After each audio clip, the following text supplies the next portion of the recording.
The Indian Air Force Chief has said that the need of the hour was to produce more capable aviators and also go beyond the traditional learning environments and get these young aviators to the fleet faster and more efficiently.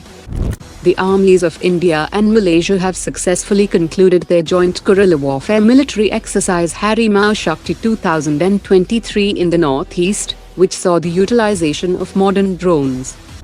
Border Security Force has shot down a Pakistani drone in Punjab, from which a packet containing 520 grams narcotics was also discovered. The Rashtriya Raksa University has handed over its Rooster drone to the Northern Command of the Indian Army that can operate both as a standard rotary wing aerial vehicle and a loitering robot on the ground. A P-8A Poseidon crew of Royal Australian Air Force trained side by side with personnel from the Indian Navy during a 4-month-long joint maritime surveillance, anti-submarine warfare and interoperability training at INS Rajli.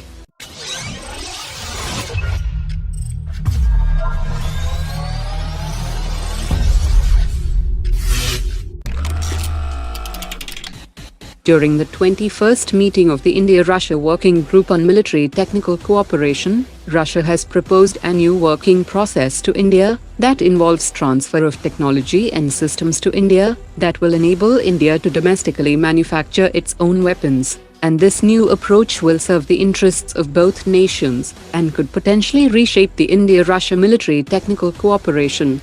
Russia has been pushing for the sale of Su-57, Su-75 and S-500 system to India, and Russia has announced yesterday that it has integrated its Su-57 with Kh-101 and Kh-102 air-launched stealth cruise missile.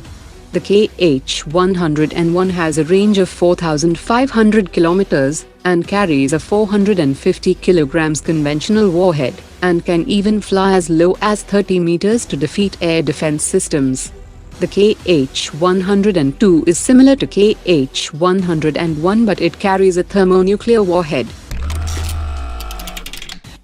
India has cleared the first 100% foreign direct investment in the defense sector, with permissions granted to Sweden's Saab Group to establish a new facility that will manufacture Carl-Gustaf rockets.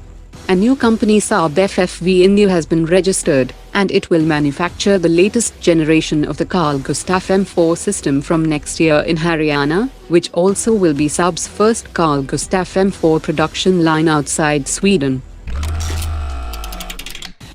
It was reported in 2022 that Nigeria was exploring the procurement of Grachand light combat helicopter, but as per latest reports, the Nigerian Air Force has acquired the first batch of 2 T-129 attack helicopters from Turkey, and this procurement comes after a 2-year negotiation between Nigerian defense officials and Turkey's Tüsars Engine Industries. Officials have confirmed that efforts are in full swing to expedite the 32,000 crore rupees deal for the acquisition of 31 MQ-9B drones, and the deal will be finalized by February 2024, and the deliveries will start in 2026. The Navy will station 15 MQ-9B drones in Tamil Nadu, while the Army and Air Force will station 8 Predators at different bases in UP. The Air Chief has said that the supply of 2 remaining squadrons of the S-400 air defense missile system is now expected to be completed in the next 1 year. He also said that the Indian Air Force has also got clearance from the Defense Ministry to go ahead with 5 units of the indigenous long-range surface-to-air missile system developed under Project COSA, which will be an advanced Indian version of S-400 system. Today's top 3 comments.